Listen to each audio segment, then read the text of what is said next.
वे अक्सर अपने पुरखों की गांव और प्रकृति की उपासना करते हैं। साफ स्पष्ट लिखा हुआ है। फिर भी हमारे ढूंढने के लिए कई लोग तो चर्च में चले जाते, कोई कहां जा रहा है। और मैं कई कड़े लफ्जों में बोल चुका हूं, लेकिन किसी की भावना आहत नहीं करना चाहता। कोई भी धर्म आपका नहीं है। आपकी बहुत सारी बातें दूसरों ने लेकर के अपने धर्म खड़े किए हैं। ये बात जाननी समझनी जरूरी है। दिवाली फसली उत्सव है, होली फसली उत्सव है, वाड़ी जवारा फसली उत्सव है, और ये हमारे बाप दादाओं की देन है। अखातीज फसली उत्सव है, ये हमारे बाप दादाओं की देन है, किसी धर्म का नहीं है। उन लोगों ने कथा कहानियां बना करके हमसे छीना है। हमारी ओरिजिनल संस्कृति, भारत भूमि की ओरिजिनल संस्कृति हमको समझना पड़ेगा। ये जितने भी देव स्थानक हैं, जितने भी देवी देवता हैं, उसमें भी बहुत सारे देवी देवता हमारे पूर्वज हैं। इनको भी हमें समझना पड़ेगा। लेकिन इतनी सारी बातें आज रखने का समय नहीं है। एक और किताब था, ये वाला 9th क्लास में चलता, 9वीं क्लास में हमारे राजस्थान में, उसमें साफ लिखा है, ये भील विद्रोह नाम का चैप्टर है, जिसको पिछले दिनों आप लोगों ने देखा होगा। एक व्यक्ति ने उसको हटाने की बात किया था, मानगढ़ के बारे में उसमें रेफरेंस दिया है। तो ये पाठ है भील विद्रोह, देख सकते हो। इसके अंदर आप पूरा पढ़िए इस चैप्टर को, सब कुछ लिखा हुआ है जो आप जानना चाहते हैं। भील मूलतः शांति प्रिय जनजाति है। वे अंग्रेजों के आगमन तक स्वतंत्र जीवन व्यतीत कर रहे थे, यानी अंग्रेजों से पहले भील गुलाम नहीं थे। ये किताब बोल रही है, भील गुलाम नहीं थे। आगे बोल रहे हैं, तथा 1818 के पश्चात इनके ऊपर स्थापित आदिवासी व अर्ध औपनिवेशिक नियंत्रण ने उन्हें विद्रोह के लिए बाध्य किया।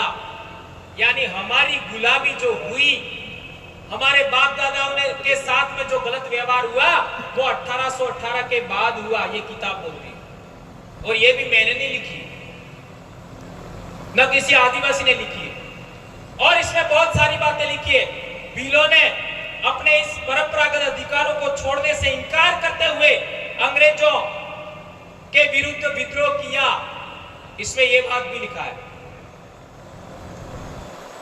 1818 के बाद ही सारे आदिवासियों के आंदोलन हुए। ये सब चीजें इसमें अंदर लिखा है, आप इसको पढ़ सकते हो।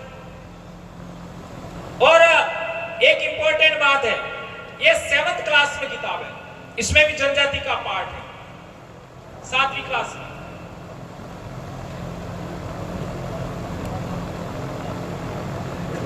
बड़ा अटलो है तो बताना बात भी दिमाग साफ नहीं था, तो डीएनए टेस्ट करा लीजिए। अरे कालजा ने कहीं पड़ती नहीं।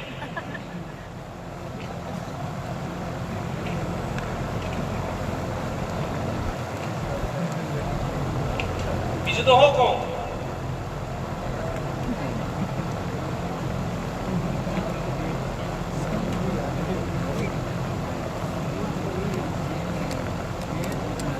ये जनजातीय खानाबदोश एवं एक जगह बसे हुए समुदाय, ये 7th क्लास की सामाजिक ज्ञान है। ये हम स्कूल में पढ़ा रहे हैं बच्चों को, और ये किताब भी 2013 से चल रही है। इसमें साफ लिखा है,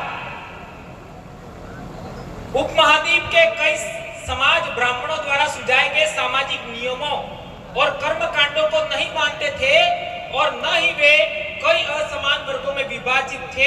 अक्सर ऐसे समाजों को जनजातीय कहा जाता है। ये साफ लिखा है। जनजाति भी कौन है? जनजाति कोई आदिवासी का है, 8वीं की किताब में। और इसमें जनजाति किसको कहते हैं ये भी साफ लिखा है कि हम परंपरागत रूप से किसी भी स्थापित समाज या किसी भी प्रभावशाली समाज के परंपरागत नियमों को नहीं मानते। क्यों? क्योंकि हमारे अपने नियम हैं, हमारी अपनी परंपराएं हैं, हमारी अपनी संस्कृति है, उसको हम मानने वाले लोग हैं, इसलिए जनजाति है। और आप जिसने भी आपका मानव शास्त्र पढ़ा उनको पता होगा कि जनजाति वे ही है जिसकी अपनी बोली होती है, जिसकी अपना संस्कृति होता है, जिसका अपना इलाका होता है, जिसका अपना समाज व्यवस्था होता है, जिसका अपना धर्म होता है, वो जनजाति कहलाता है। ये बात हम लोगों को जानना समझना बहुत जरूरी है।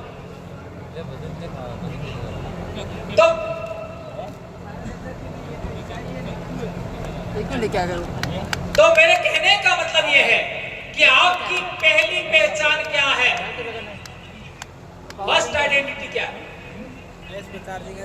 फर्स्ट पहली पहचान भील।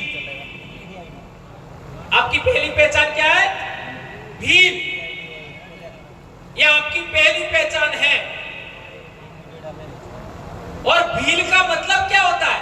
तो लोगों ने लिख दिया जो धनुर्धारी होता है, जो धनुष साथ में रखना पड़ा है वो भील। तो धनुष तो दूसरे लोग भी रखते थे। आज हमारे इलाके में आप देख लीजिए भील किसको कहते हैं? आदमी को। आपके इलाके में भी वही है, दाहोद में भी वही है। भील कौन? जो अपनी बोली में पुरुष को भील बोलता है, महिला को क्या बोलता है? भीलट। गौंड कौन? जो गोंडी बोली में पुरुष को गौंड कहते हैं, गौंड, और महिला को गोंडनी कहते हैं। यह भाषा का मामला है, यह बोली का मामला है। जिस बोली में पुरुष को क्या कहते हैं उसी के आधार पर उस आपका समुदाय का नाम है। मुंडा आदमी को ही कहते हैं, संथाल आदमी को ही कहते हैं। अब सवाल है आपकी पहली पहचान क्या हुई? भील। अब दूसरी पहचान कुछ और हो सकती है, तीसरी पहचान कुछ और हो सकती है, चौथी पहचान आपकी कुछ और हो सकती है, लेकिन सबसे बड़ी पहचान क्या हुई आपकी? भील। जब आपने ये पहली पहचान छोड़ दी तो आपका क्या होगा? यहां डामोर है, कितने डामोर? हाथ ऊंचा करो जरा। इतने ही हो? मैं भी डामोर हूं। अब ये आपका महिसागर जिले में डामोर आदिवासी की लिस्ट से बाहर हो गए। उन्होंने अपने आप को क्या बोला? हम तो खत्रिय हैं। 2001 की जनगणना में लिखवा दिया हम तो खत्रिय ही हो, और 2006 से उनका सर्टिफिकेट मिलना बंद हो गया। और आपके इधर पटलिया का भी पिछले दिनों कुछ हुआ था, देख लीजिए। ये प्रमाण बता रहा हूं मैं आपको। आपने अपनी पहली पहचान को द्वयम दर्जे की माना और दूसरी पहचान को प्रथम माना, आप जाओगे ओबीसी में। ध्यान रखिए, ओबीसी में जाओगे। और मध्य प्रदेश में आपका बिलाला के साथ भी कुछ समय पहले कुछ हुआ था, आप लोगों को आइडिया होगा। गुजरात में आपका राठवा के साथ भी हुआ था, इतिहास पढ़ लेना। जी जी हाँ। तो मेरे कहने का मतलब यह है, आप अपनी पहली पहचान भुलाओगे तो आपका अनुसूचित जनजाति का जो आपका लेबल है, टाइटल है, स्टेटस है, उस पर आपकी आंच आएगी। तो आपकी पहली पहचान क्या हुई? भील। अब बताओ मेरे को कि भील भारत भूमि का क्या है? मूल बीज, मूल मालिक, मूल वतनी। कौन बोल रहा है? सुप्रीम कोर्ट का जजमेंट बोल रहा है। इसमें लिखा है indigenous people, aborigine people, original inhabitant of India, native people, schedule tribe और आदिवासी, ये सब चीजें इसमें लिखा है। और इसी को आधार मान करके हम लोगों ने आज तक ये काम कर रहे हैं। अब सवाल पैदा होता है कि आप लोगों ने भील के अलावा दूसरा टाइटल अपना लिया तो क्या होगा? सोचो, अब जब आप भील हैं तो आपकी बोली भी होगी, आपकी बोली भी होगी, आपकी भाषा भी होगी, आपकी संस्कृति भी होगी, आपकी पूजा पद्धति भी होगी, आपकी समाज व्यवस्था भी होगी। जब ये सब है तो आपका इतिहास भी होगा। अब आपको थोड़ा थोड़ा क्लियर हुआ होगा हम लोग भील प्रदेश की बात क्यों कर रहे हैं, भील प्रदेश शब्द का इस्तेमाल क्यों कर रहे हैं।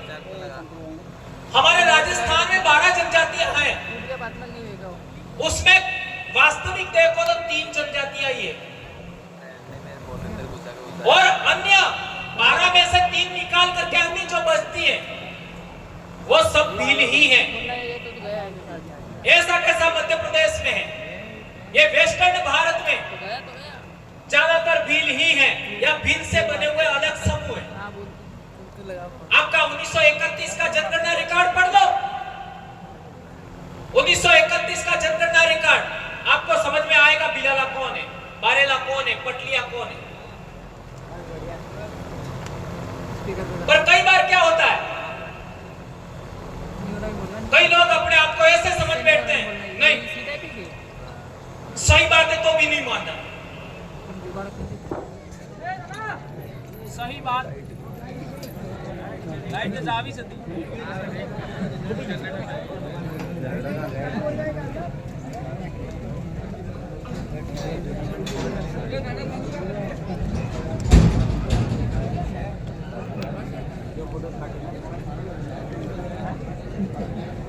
चल इतना तो डाल रहे हैं, इतना तो डाल रहे हैं और होगा देखिए ये भी दिखाएगा लाइट बंद करोगे। और एक इंपॉर्टेंट बात जो आपके बीच में मैं कहना चाह रहा था कि हमारे पूर्वज क्या अंग्रेजों के सामने झुके? हाँ या ना तो करो। हमारे पूर्वज अंग्रेजों के सामने नहीं झुके, बराबर है। क्या हमारे पूर्वज मुगलों के सामने झुके? नहीं झुके। क्या हमारे पूर्वज रजवाड़ों के सामने झुके? नहीं झुके। मराठों के सामने भी नहीं झुके। और आज पीछे पीछे पूंछ हिला रहे। 75 साल में क्या हालत बना दिया तुम्हारा। और एक गंभीर बात, 1950 से पहले, 1947 से पहले हमारे बाप दादे किसी दूसरे के नेतृत्व में कभी लड़ाई नहीं लड़ते थे, कभी दूसरे के नेतृत्व में काम नहीं करते थे। सारी लड़ाइयां उस जमाने की आप याद कर लीजिए, इतिहास पढ़ लीजिए। और आज हमारे लोग इन 75 साल में अपने नेतृत्व में काम नहीं करना चाहते, दूसरों के सहारे से आगे बढ़ना चाहते। ये गुलामी कैसे आई, ये बात समझना जरूरी है। और एक इंपॉर्टेंट बात, जब हमारे पूर्वजों को अनाज नहीं मिलता था, परेशानियां थी, उस जमाने में भी हमारे पूर्वज कभी भी भीख नहीं मांगा। मांगा क्या? नहीं मांगा। और आज चुनाव के टाइम में पोटलियों की भीख मांगते हो कि नहीं? 1000-2000 रुपए की भीख मांगते हो कि नहीं? ये तुम्हारे समाज की नस्लों को, तुम्हारे बच्चों को, तुम्हारे युवाओं को कौन सी दिशा में ले जाया जा रहा है? ये बात समझना जरूरी है। और एक इंपॉर्टेंट बात, ये भी बात सच है, जैसे मेरे किताब में बताया था कि 1818 के बाद हमारे कुछ लोग गुलाम बने, कुछ लोगों ने लोगों का घर पे मजदूरी किया, कुछ लोगों ने उनके आश्रय अपने आप को चलाना शुरू किया, लेकिन 100% आदिवासी या भील कभी गुलाम नहीं बना, कभी नहीं बना। इसलिए हम लोग ये कहना चाहते हैं, जो 100% हमारे समाज का जो पॉइंट है, जो बातें हैं, उन्हीं को आगे बढ़ाना है। जैसे उदाहरण देता हूं, आपके इधर विवाह होता है, मैं बहुत गंभीर बात समझा रहा हूं। आपके इधर विवाह होता है तो क्या करते हैं, नेसेदा डूडी मेले अना माते एक कलजाम हो मेले, बेल एक लोटा हो मेले है तो बेल फेरा भरे ना समझो। महुए कार का पहले रखते के पानी, महुए कार का पहले रखते हैं, तो सबसे पहले एक लोटे में महुए का अर्क रखेंगे, इसके बाद उसके ऊपर पानी रखते हैं। ऐसा ही करते हैं ना कविता भाई, बराबर है? और उसके चारों तरफ फेरा दिलवाते हैं। कौन दिलवाता है? या तो फूफा या आपका बंधवी, बराबर है? अब हमारे इलाके में देखते हो तो फेरे दिलवाने का काम हमारी बुआ कराती है। बुआ फुआ एक ही बात है, यह हमारे इलाके में चल रहा है, तो थोड़ा सा डिफरेंट हो गया। लेकिन हमारे इलाके में भक्ति आंदोलन चले, संत सुरमाल महाराज से पहले मापजी महाराज, मापजी महाराज के बाद में संत सुरमाल महाराज, संत सुरमाल महाराज के बाद में गोविंद गुरु, गोविंद गुरु के बाद भी बहुत सारे हमारे संत हुए। उन लोगों ने भक्ति आंदोलन चलाने की वजह से बीच में आज की तारीख में हम लोग भी नारियल का हवन करते हैं। ये थोड़ा सा डिफरेंट हुआ कि नहीं हुआ? अब सवाल पैदा होता है, ओरिजिनल क्या है? ओरिजिनल क्या है? जो रतलाम जागुआ अलीराजपुर में होता है वो ओरिजिनल है। समझ में आया? तो वो हमको सीखना पड़ेगा। बहुत बड़ी बात समझा रहा हूं मैं, वो हमको सीखना पड़ेगा, क्योंकि हमारा समाज का ओरिजिनल